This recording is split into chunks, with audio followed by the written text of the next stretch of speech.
Hi, I'm Captain Mike. And I'm Captain Brian. Hey, we're part of the Waterways in Paradise team, powered and anchored by Keller Williams. And as you know, we specialize in waterfront property, and we thought we'd bring you a little extra value today. Brian, when we're out on the waterways, what do we see a lot of? You know, Mike, we see a lot of these boat canopy cover systems. Aren't they amazing? Well, you know, Mike, with the cost of vessels today, there's cost as much as a luxury vehicle, and these canopy systems are a great way to protect that investment. I agree with you 100%. So, Mike, both you and I have been first responders. We spent a lot of time in the waterways. What is it that you've seen boat owners doing that just kind of gets under your skin? Well, we're looking out for them, and we want to make sure they do the right thing, but especially if they're new to the area. This is obviously the seawall, but when you put your boat on the lift before a storm or even a high tide, or you're not there, raise it up above the dock, raise it up above the seawall, so you have that extra room. So we can account for the high tide or storm surge so the boat's not floating off and it's gone. Correct. And also, if we sell you a waterfront home and it has one of these boat canopies already, you want to make sure that when you talk with a vendor, that again, you take into account that you raise it up high enough.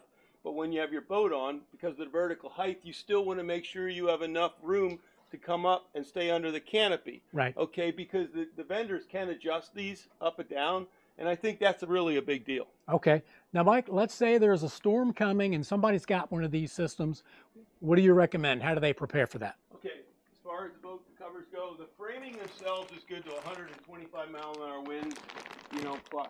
All right, the thing you got to be concerned about is the cover itself. Okay, and with the cover, they say they're good to 70 miles an hour.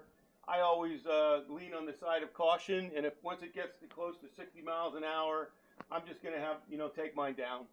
And you know, Mike, as I'm standing here looking at it, it looks like the process of taking it down could be pretty simple. Is it a matter of just unhooking or cutting these tie downs all the way around?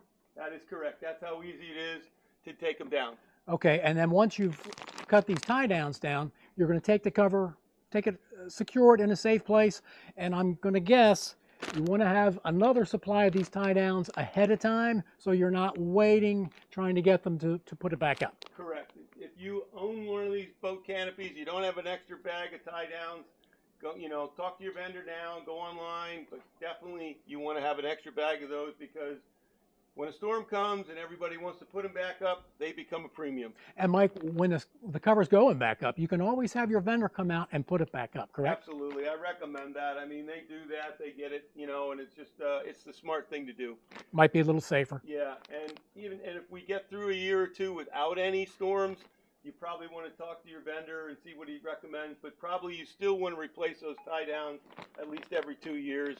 Right. Because the sun, and the water, salt water. It takes a toll on the equipment. Correct. Got it. Well, I hope you got some value out of that. This is Captain Mike. And I'm Captain Brian. We're out.